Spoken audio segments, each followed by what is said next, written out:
2024년 마지막 주일 내가 만나고 있는 예수님이란 제목으로 말씀을 전합니다. 저는 개인적으로 이 사연이라는 단어를 참 좋아합니다. 이 단어는 사전에서 복잡하게 얽힌 일의 앞뒤 사정이나 그 내용 또는 까닭이라고 정의됩니다. 많은 사람이 사연 없는 사람은 없다라고 입을 모아 말하지 않습니까? 그만큼 우리를 포함한 모든 사람은 예나 지금이나 변함없이 사는 인생을 살아가고 있다는 말이겠죠. 약 2000년 전 예수님이 살아계셨던 당시 사마리아 지방의 수가라는 동네에도 사연 많은 한 여인이 살고 있었습니다. 어떤 이유인지 정확하게 알 수는 없지만 그녀는 5번이나 결혼을 했습니다. 당시에는 잦은 전쟁과 또 낮은 질의 의료 체계로 남자들이 빨리 죽는 경우가 허다했기 때문에 보통 2-3번 결혼한 여성들이 많았지만 그래도 5번은 좀 많은 것 같습니다.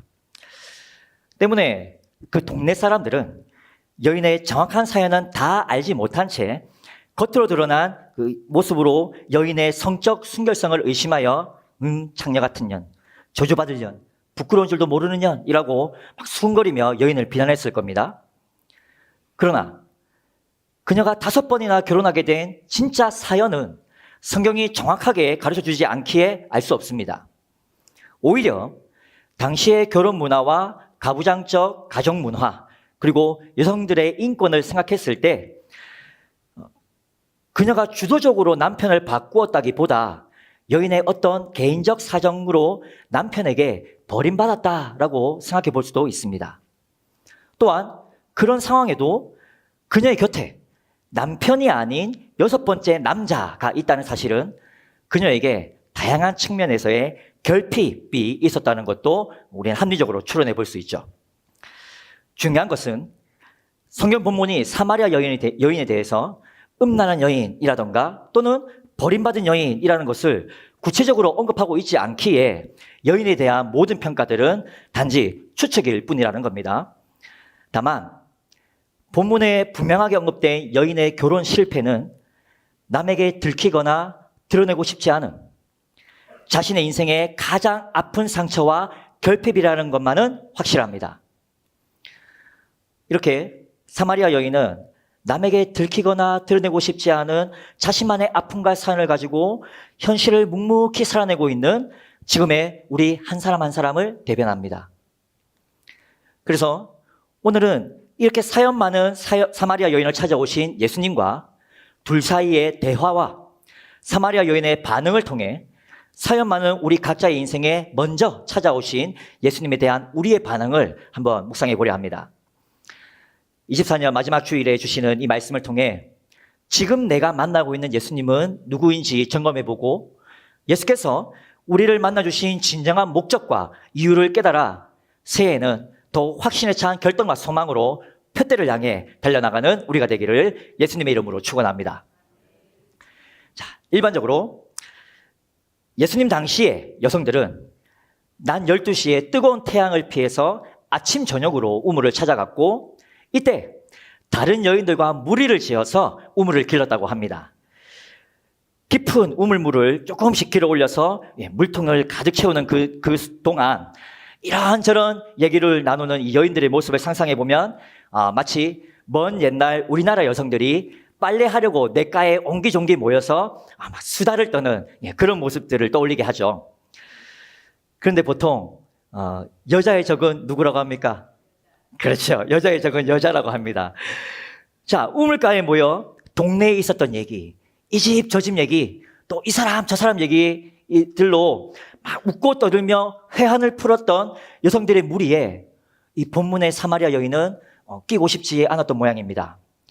왜냐하면 여인들의 우물가의 대화에서 자신을 험담하는 얘기가 나온다는 걸 예상했을 테니까요. 그녀는 늘 혼자였고 자신이 받은 상처 때문에 사람이 싫어졌고 자신에 대한 사연을 제대로 알지 못한 채 자신을 험담하는 사람은 더욱 싫어졌습니다. 그래서 여인은 사람들이 잘 움직이지 않는 시간에 일부러 뜨거운 태양빛을 받으며 자신이 살던 곳에서 여인이 물통을 들고 걷기에는 꽤 먼 거리였던 우물을 찾아간 겁니다. 왠지 여인의 이런 모습에서 외로움에 익숙해지고 고통에 무뎌진 한 많고 사연 많은 이 시대의 우리의 모습을 보는 것 같아 짠함이 느껴지기도 합니다. 본문에 기록된 이날도 사람을 피해 우물을 기르러 가던 여인은 여느 때처럼 우물가엔 당연히 아무도 없을 거라 예상했습니다. 그런데 웬걸 저 멀리 보이는 우물 곁에 누군가 있는 것 같습니다. 뭐지? 이 시간에 사람이 왜 있는 거야? 라며 예상 밖의 상황에 조금 짜증이 났을지도 모릅니다. 그래도 여기까지 와서 다시 돌아갈 수는 없으니 계속해서 걸음을 옮겼는데 가까이서 보니 수상한 낯선 남자가 우물 곁에 앉아 있습니다. 당시에는 남녀 사이 4에서 6m 정도의 사회적 거리두기가 이제 일반적이었기 때문에 여인은 물을 기르러 온 자신을 피해서 그 남자가 최소한의 예의로라도 우물 곁에서 떨어지기를 바랬습니다. 그러나 그는 꿈쩍도 않고 오히려 그녀를 응시하고 있습니다. 더욱이 먼지 들어가지 말라고 덮어놓은 우물 덮개에 떡하니 걸터 앉아 있습니다. 정말 건방지게 짝이 없고 예의도 없는 사람 같습니다. 보통 이런 남자들은 우물을 기르러 온 여자들을 꿰려는 그런 한량이었기 때문에 여인은 이 낯선 남자가 너무너무 불편했습니다. 그러나 우리는 이 남자가 누구인지 알죠? 여인에게 낯설고 불편한 이 남자는 사실 남쪽 유대 땅에서 제자들과 함께 세례를 베푸는 사역을 하다가 바리새인들을 피해 북쪽 갈릴리 지방으로 이동하던 중 피곤하여 쉬고 계셨던 예수님입니다. 때가 식사 시간이었기에 제자들은 근처 동네로 먹을 것을 사러 갔고 예수님만 이제 홀로 남아 계셨던 거죠. 하지만 여인은 우리가 알던 것처럼 그가 누군지는 모릅니다. 그저 상식 밖의 상황을 연출하여 자신을 당황케 하고 짜증나게 하고 불편하게 하는 수상하고 낯선 한 남자일 뿐입니다. 이 상황을 지금 우리에게도 적용시켜보면 우리가 예수님이라는 존재를 인식하고 믿기 전까지 그분은 우리와 직접적 상관이 없는 낯선 사람 또는 낯선 신에 불과했었습니다. 모태신앙인은 어려서부터 부모의 신앙과 교회 출석을 통해 예수님에 대한 정보는 익숙하게 들었지만 예수님과 직접적인 만남이 있기 전까지 예수님을 솔직히 내 상관은 상관없는 낯선 존재였습니다. 또한 저를 비롯해서 비모태신앙인도 처음엔 예수님이라는 존재를 인식하지 못하다가 신앙을 가진 지인의 전도를 통해 처음으로 교회에 와서 예수님에 대해 듣게 되지만 역시나 당장은 허황된 이야기 속에 낯선 신일 뿐이었습니다. 그런데 지금 방금 말씀드린 이 부분에서 중요한 포인트가 하나 있습니다. 모태신앙인은 부모를 통해, 비모태신앙인은 신앙을 가진 지인을 통해 낯선 예수님을 처음으로 만났다는 겁니다. 우리는 보통 어떤 경로로든 내가 교회로 왔기 때문에 내가 먼저 예수님을 만나러 왔다라고 착각하기 쉽습니다. 그러나 실상은 그 반대로 신앙을 가진 부모님이나 지인들을 통해서 예수님께서 내게 먼저 찾아오신 겁니다. 창세전부터 나를 택하신 하나님께서 우리 각자가 가진 복잡하고 다양한 사연들 가운데 섭리하셔서 신앙을 가진 부모님을 통해 이 땅에 태어나게 하셨고 또는 신앙을 가진 지인들을 만나게 하심으로 결국 예수님을 만나는 여기까지 우리를 이끌어 주신 겁니다. 본문의 사마리아 여인과 예수님의 첫 만남을 다시 한번 생각해 봅시다. 남쪽 유대 땅에서 북쪽 갈릴리 지방으로 가려면 중간에 있는 사마리아를 직진으로 통과하는 것이 거리도 짧고 시간을 아끼는 길이었습니다. 그러나 당시에 대부분의 유대인은 사마리아 땅의 지형이 험할 뿐더러 유대인과 사마리아인과의 관계 때문에 사마리아 땅을 피해 유대 땅에서 동쪽으로 요단강을 건너 먼 길을 돌아가는 방법을 택했습니다. 하지만 요한복음 4장 4절에서 예수님은 북쪽 갈릴리로 가는 길에 반드시 사마리아 땅을 지나가려 하셨습니다. 즉 분명한 의도와 목적이 있다는 말입니다. 결론적으로 그 의도와 목적은 요한복음 4장 39절에서 42절에 기록되어 있습니다. 39절에 예수를 믿는지라, 41절에 믿는 자가 더욱 많아, 42절에 그가 참으로 세상의 구주신 줄 알미라. 예수님은 사마리아에 사연 많은 한 여인을 통해 이러한 목적들을 이루시려고 일부러 사마리아 땅을 지나가셨고, 그녀가 있는 수가라는 동네에 이르러 그 여인의 삶의 반경인 우물 곁에 계셨던 겁니다. 즉, 사마리아 여인이 예수님을 만난 것이 아니라 예수님께서 사마리아 여인을 만나기 위해 찾아오신 겁니다. 자, 지금 이곳에 계신 우리 아이다움 또 Y다움 자녀들, 또는 아직 믿음이 없거나 믿음의 확신이 없는 분들 중 아직은 예수님이 낯선 존재로, 나와 상관이 없는 존재로 여겨지는 분들이 계실 겁니다. 하지만 괜찮습니다.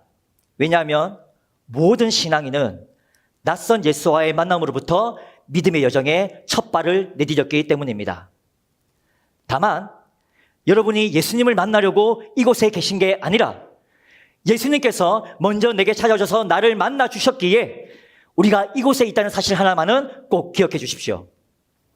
그리고 무엇보다 예수님이 친히 찾아오셔서 성사된 이 귀한 만남으로부터 이미 여러분의 믿음의 여정은 시작되었고, 이렇게 예배에 꾸준히 참여하여 이 귀한 만남을 유지하면서 말씀을 들으며 예수님과 지속적인 대화를 하고 있다는 것이 중요합니다. 물론 이 대화가 아직은 예수님으로부터만 오는 일방적인 대화일 수도 있지만 말입니다. 자, 그럼 이 귀한 만남에서 정상적인 교제, 정상적인 대화가 이루어지기 위해 낯선 남자 예수님과 사연 많은 사마리아 여인의 대화 속에 나타난 여인의 반응은 어떠했는지 한번 살펴봅시다. 자, 수상하고 불편한 낯선 남자 예수님이 여인에게 물 좀 주시오라고 먼저 말을 겁니다. 예수님의 말투와 억양을 들은 여인은 그가 대번에 유대인임을 알았고 더욱 그를 경계했습니다. 왜냐하면 약 500년 전부터 생겨난 사마리아인과 유대인 사이의 적대감으로 인해 서로를 원수처럼 여긴다는 것, 그리고 유대인들은 거만하고 자신들을 개화같이 여긴다는 것, 그리고 자신들을 부정하게 여겨 상종조차 하지 않으려 한다는 것을 사마리아인으로서 배우고 듣고 경험하여 알고 있었기 때문입니다. 그래서 물 좀 달라는 예수님의 요청에 퉁명스럽게 당신은 유대인인데 어찌 사마리아 사람에게, 그것도 여자인 나에게 물을 달라고 하십니까? 라며 대묻습니다. 자, 이 질문에서도 당신 지금 제정신이에요? 라는 어이없다는 뉘앙스와 함께 예수님을 매우 불편하게 여긴다는 것이 느껴지죠. 자, 이 부분에서 사마리아 여인은 낯선 남자가 유대인임을 알았고 자기가 알고 있던 유대인에 대한 지식으로 예수님을 대했습니다. 예수님이 유대인 남자라는 사실은 낯선 남자로 느꼈을 때보다 여인의 마음을 더 불편하게 했습니다. 자, 우리도 낯선 예수님을 처음 만난 이후 세상의 교육에서 인물, 종교, 역사 수업 등을 통해서 실제 5대 성인 중 하나인 예수님, 또는 4대 종교 중 하나의 신인 예수님을 배우게 되지 않습니까? 또 언론이나 지인들에 의해서 듣게 되는 예수님과 그 종교에 대한 소문들이 있고, 실제로 예수쟁이들의 삶을 가까이에서 보고 경험하여 알게 되는 지식도 있습니다. 그런데 애석하게도 이러한 세상의 다양한 경로들을 통해 예수님과 그 종교에 대해 배우고 듣고 경험하여 알게 된 지식은 낯선 예수님을 더욱 불편하게 느끼게 합니다. 그래서 예수님의 이야기, 즉 복음에 눈과 귀와 마음을 닫게 만듭니다. 실제로 예수님이 그런 분이 아니신데도 말이죠. 이 부분은 온 교회와 성도가 진심으로 회개해야 할 부분입니다. 그분의 성품과 삶을 본받아 복음의 거울을 비추어야 할 우리가 그리스도인답게, 성도답게, 교회답게 살지 못하여 예수님을 오해하게 했기 때문입니다. 오늘 우리 중에도 믿는 자들의 기대 이하의 모습 때문에 예수님에 대해 오해하고 계신 분이 계신다면 진심 어린 용서를 구합니다. 먼저 제가 잘 못 살았습니다.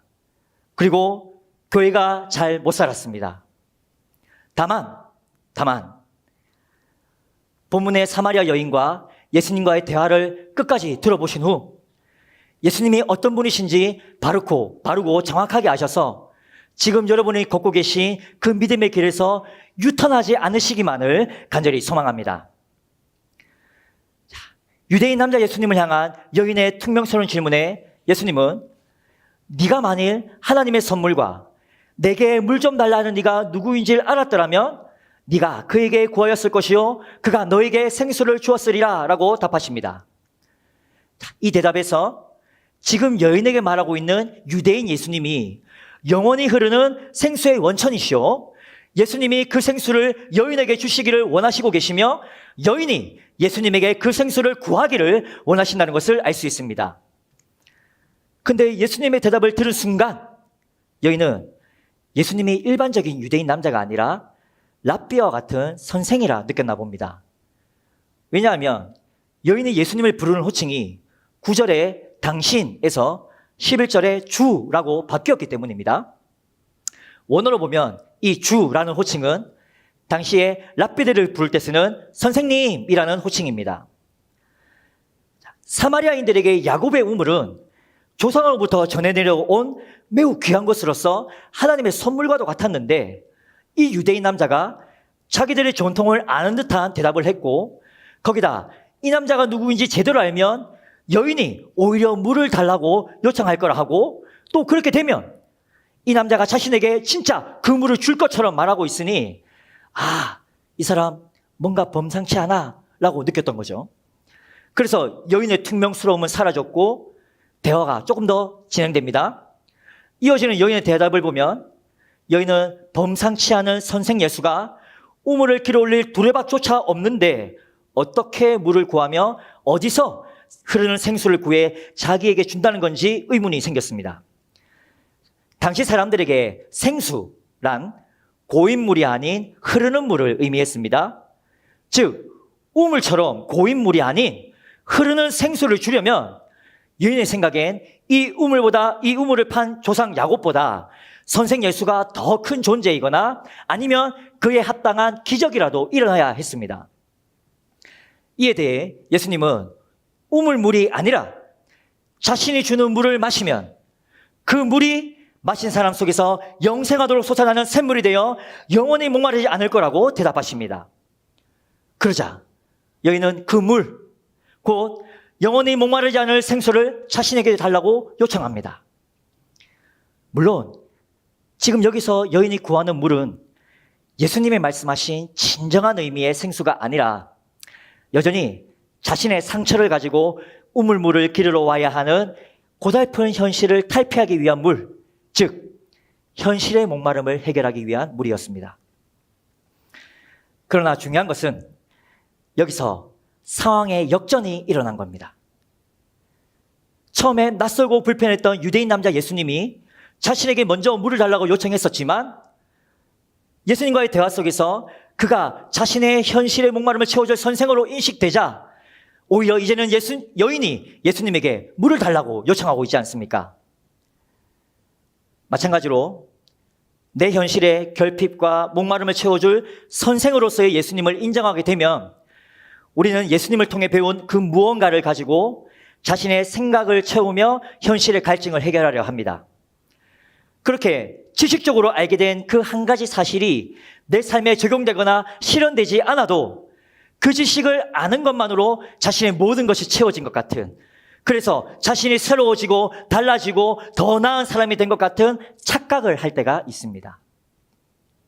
그러나 내면의 변화와 삶의 변화가 없이 지식을 채운 것만으로는 불완전합니다. 거기에 만족해서는 안 됩니다. 예수님을 선생으로만 알고 있는데 머물러 있으면 불완전합니다. 그 지식만으로는 우리 내면의 진짜 목마름이 해결되지 않습니다. 때문에 예수님은 드디어 여인의 내면의 가장 아픈 곳을 건드리십니다. 아무에게도 들키고 싶지 않았던 결혼 실패의 상처와 사랑의 결핍, 그 결과 남몰래 숨기고 있었던 6번째 남자에 대한 사실까지 모두 다 아시고 핵심을 찌른 선생 예수님의 말씀에 놀란 여인은 19절에서 내가 보니 선지자시군요 라고 고백합니다. 당시 사람들에게 선지자란 예로부터 하나님을 대신해서 왕과 민족의 잘못을 거침없이 말하는 두려운 존재였습니다. 여인은 자신의 상처와 속사연을 꿰뚫어 보시는 예수님도 선지자처럼 두렵고 보통이 아닌 분임을 깨달은 겁니다. 그러자 예수님은 대화의 주제를 남편에서 뜬금없이 예배로 바꾸십니다. 이는 인간의 궁극적인 갈증이 현실의 결핍 때문이 아니라 하나님을 알지 못하는 데서 오는 영혼의 갈증이라는 사실을 가르쳐 줍니다. 이에 대해 예레미야 2장 13절도 이렇게 기록합니다. 우리 같이 한번 읽어볼까요? 시작. 내 백성이 두 가지 악을 행하였나니 곧 그들이 생수의 근원되는 나를 버린 것과 스스로 웅덩이를 판 것인데 그것은 그 물을 가두지 못할 터진 웅덩이들이니라. 아멘. 사람은 생수의 근원이신 하나님을 버리고 잊었습니다. 그리고 그 상태로 현실에서 자신만의 방법으로 타는 목마름을 해결하기 위해 스스로 웅덩이를 팠습니다. 이 두 가지는 말씀처럼 하나님 앞에 악한 것입니다. 결국 스스로 판 그 웅덩이는 밑빠진 장독처럼 채워도 그 깊은 목마름을 해결해 주지 못하는 터진 웅덩이일 뿐이었습니다. 그러므로 예수님은 앞서 주겠다고 말씀하셨던 마르지 않는 생수이신 성령님과 진리의 말씀이신 예수 안에서 드리는 참된 예배에 대해 가르쳐주고 계신 겁니다. 그리고 하나님은 이런 예배를 드릴 참된 예배자를 찾고 계신다고 말씀하시면서 여인이 바로 그런 예배자가 되기를 요청하고 계십니다. 즉 생수의 근원이신 하나님께 드리는 참된 예배를 통해 참된 예배자가 되어야만 우리 영혼의 깊은 갈급함이 해결되고 타는 목마름이 채워진다는 말입니다. 예수님은 지금 우리에게도 동일하게 요청하십니다. 예수님은 남들에게 들키고 싶지 않았던 내면의 깊은 상처와 남들에게 굳이 표현하고 싶지 않았던 깊은 목마름까지 알고 계시며 들추어내시는 참 선지자이십니다. 또한 예수님은 세상의 것으로는 채울 수 없었던 내 영혼의 깊은 갈증을 해결해 주시는 마르지 않는 생수의 근원이십니다. 그리고 그가 보내신 성령님만이 우리 내면의 깊은 곳에서 영원토록 솟아나는 샘물이 되십니다. 그러므로 우리의 갈망은 하나님께 다시 돌아가 그분을 바르게 아는 것이어야 합니다. 하나님께 돌아와야 그분을 바르게 알게 될 기회가 생기고 바르게 알아야 하나님이 찾으시는 참된 예배를 드리는 예배자가 될 수 있기 때문입니다. 자, 그럼 참된 예배자가 되어서 내 영혼의 목마름이 다 해결되면 이젠 끝일까요? 아닙니다. 25절과 26절에서 선지자 예수님과 사마리아 여인의 마지막 대화를 보십시오. 참된 예배자가 되라는 예수님의 요청에 여인은 메시아, 곧 그리스도가 오시면 모든 사람에게 모든 것을 알려주실 것을 자기는 알고 있다고 말합니다. 이 말에서 사마리아 여인은 오직 그리스도만이, 구원자만이 하나님을 바르게 알 수 있는 모든 것을 알려주시는 분임을 알고 있으며 깊은 영적 갈급함에서 자신을 구원해줄 구원자를 기대하고 기다리는 종말론적 신앙을 가지고 있다는 것을 알 수 있습니다. 그러나 그녀는 지금 자신과 대화하고 있는 낯선 예수, 유대인 남자 예수, 선생 예수, 선제자 예수가 자신이 그렇게 기대하고 기다리던 구원자라는 사실은 몰랐습니다. 그래서 예수님은 단호하고 분명하게 말씀하십니다. 너에게 말하고 있는 내가 그라.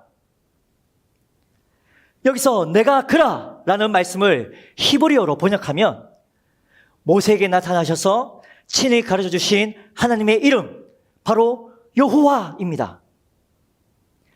즉 여인이 기대하고 기다렸던 메시아, 곧 구원자는 지금 자신과 대화를 나누고 있는 예수님이시며 예수님은 여호와 하나님이시라는 엄청난 선포입니다. 예수님은 오늘 이 말씀을 통해 나 자신조차 알지 못하는 영혼 저 깊은 곳에 갈급함으로 살아가는 우리에게도 동일하게 선포하십니다. 복잡한 세상 속에 얽히고 설키고 꼬이고 막힌 사연 많은 삶을 살고 있는 우리를 죄에서 건지시고 살리시며 새롭게 하실 구원자, 영원히 목마르지 않는 참 생수가 되셔서 우리의 모든 갈망을 채우실 구원자, 그분은 오직 예수님이시며 그분은 지금도 살아계셔서 약속을 지키시는 신실한 여호와 하나님이십니다. 할렐루야. 그러므로 25절에서 여인이 고백한 그리스도가 오셔서 모든 사람에게 알게 하실 그 모든 것이란 하나님 아버지께서 그의 아들 예수 그리스도 안에서 성령을 통해 이루실 구원의 모든 여정을 말하는 겁니다. 이 사실을 알고 믿는 것이 서두에서 언급했던 것처럼 예수께서 친히 우리를 찾아오셔서 만나주신 진짜 목적입니다. 현재 예수 신앙을 고백하는 많은 사람들 중에 예수님이 나의 구원자라는 이 사실을 진짜로 확신하는 사람은 과연 얼마나 될까요? 예수님이 나의 구원자라는 이 사실은 머리로만 이해한 채 그분을 나의 현실적인 또는 영적인 목마름을 채워주는 분으로만 받아들이는 데 머물러 있는 분들이 더 많지 않을까요? 그리고 나도 그들 중 하나가 아닐까요? 그렇다면 이제 거기서 한 걸음 더 나아가야 합니다. 만약 예수님이 나의 구원자이심을 분명하게 믿고 고백하는 자리까지 나아가지 못한 채 고여 있으면 내 목마름을 채우는데 예수님을 이용하려는 거짓 신앙인의 교묘하고도 썩은 내가 날 것입니다. 그러므로 예수님과의 만남이 고여 썩지 않도록 날마다 예수님이 나의 구원자이심을 믿음으로 고백하며 선포하십시다. 이를 위해 이 예배의 자리에 꾸준히 나와 말씀을 들으며 예수님과의 이 귀한 만남과 대화의 시간을 놓치지 맙시다. 또한 찬양과 기도를 통해 예수 그리스도만이 마르지 않는 생수의 근원이시오 주의 성령이 내 안에 영생하도록 솟아나는 샘물이 되셔서 나를 영원히 만족해 하며 새롭게 하는 분이심을 선포합시다. 이를 통해서 새해에도 예수 그리스도 안에서 성령과 진리의 말씀으로 하나님 아버지께 참되게 예배하는 하나님이 찾으시는 예배자가 되시길 예수님의 이름으로 축원합니다. 아멘. 자, 이제 설교를 정리하겠습니다. 사마리아 여인을 먼저 찾아오셨던 예수님은 대화를 통해서 낯선 예수에서 유대인 남자 예수, 선생 예수, 선지자 예수를 거쳐 결국 구원자 예수라는 고백을 여인으로부터 이끌어내셨습니다. 이 모든 과정은 잘 들여다보면 우리의 믿음이 자라나는 과정을 압축한 것과 똑같습니다.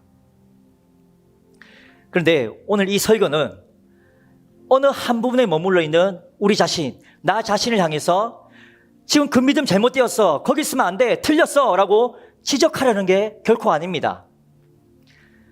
복잡하고 다양한 사연 속에 있던 내게 먼저 찾아오신 낯선 예수를 만난 것부터 이미 믿음의 여정이 시작되었기 때문에 우리 각자가 어떤 과정 중에 있든지 예배를 통해 이 만남과 교제를 지속적으로 유지하고 끊임없는 대화를 이어간다면 결국 예수님께서 우리로 하여금 예수님이 나의 구원자이십니다라고 고백하기까지 이끌어 주신다는 이 사실을 여러분들에게 분명하게 알려드리려는 겁니다. 또한 한 과정 안에 너무 오래 머물러 있지 말고 나를 만나주신 예수님의 궁극적인 목적, 곧 구원자 예수와의 만남을 위해서 한 걸음씩 전진하자고 독려하고 권면하기 위함입니다. 그러므로 주신 말씀을 통해서 사연 많은 내 인생에 찾아오신 예수님에 대한 나의 반응은 어떠했는지, 나는 지금 어떤 예수님을 만나고 있는지, 앞으로 어떤 예수님을 만나야 할지 자신을 한번 점검해 봅시다. 그리고 예수께서 우리 각자를 만나주신 진정한 목적, 구원자 예수님을 만날 확신과 기대와 소망을 가지고 새해를 맞이합시다. 이를 통해서 마르지 않는 영원한 생수이신 예수님, 살아계신 여호와 하나님이신 예수님으로 말미암아 예수님은 나의 구원자이십니다 라고 믿음으로 담대히 선포하며 남은 삶을 그리스도인답게, 성도답게, 교회답게 살아가는 다음 가족들이 되시길 예수님의 이름으로 온 마음을 다해 축원합니다.